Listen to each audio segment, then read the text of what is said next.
July 23, 2026, marked the start of one of the most confusing market crashes in American history. On paper, the data looked strong. Alphabet had just generated a record $39 billion in cash from its core operations. Yet the market panicked.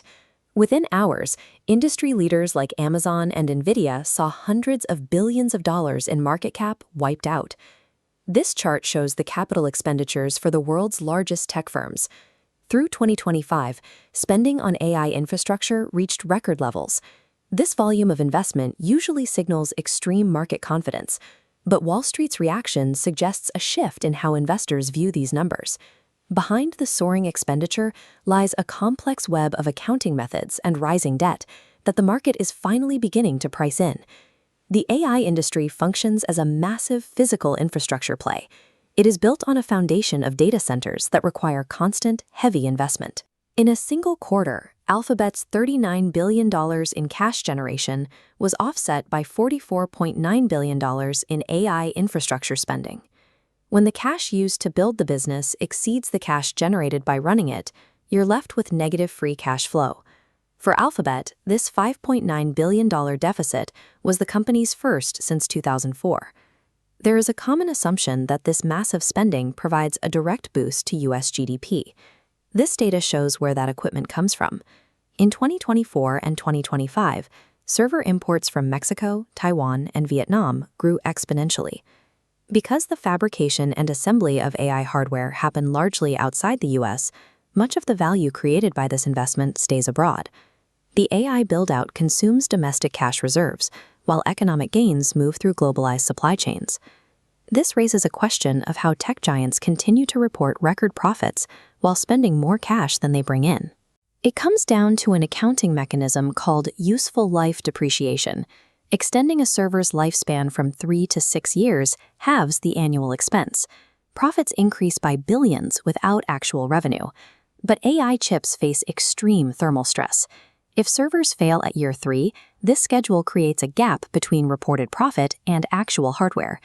The record-breaking profits of the AI boom are partially an artifact of these depreciation schedules, allowing these companies to delay recognizing the full cost of their infrastructure.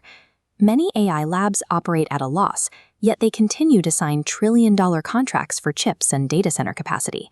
They're often supported by vendor financing, with hardware suppliers like Nvidia often acting as the architect of the deal. Money flows in a circle. Nvidia provides a financing guarantee to an AI lab, which uses those funds to buy Nvidia chips.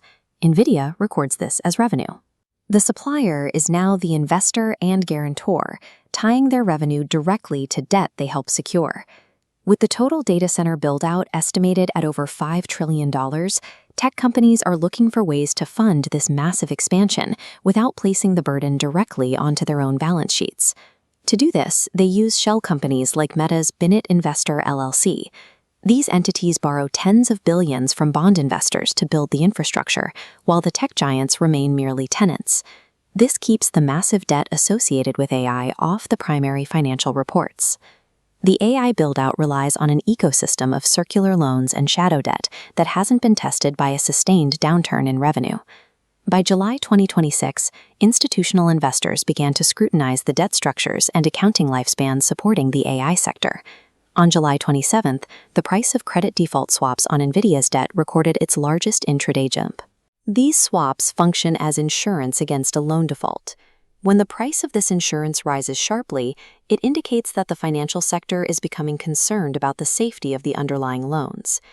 Because the hardware wears out quickly, these companies are on a timeline. They need enterprise AI adoption to grow fast enough to replace these debt structures with actual, sustainable cash flow.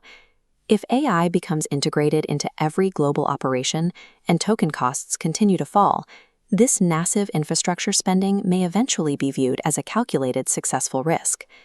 If that revenue fails to materialize, the depreciation schedules and circular loans will eventually have to be accounted for, potentially turning this debt-fueled expansion into a significant market correction.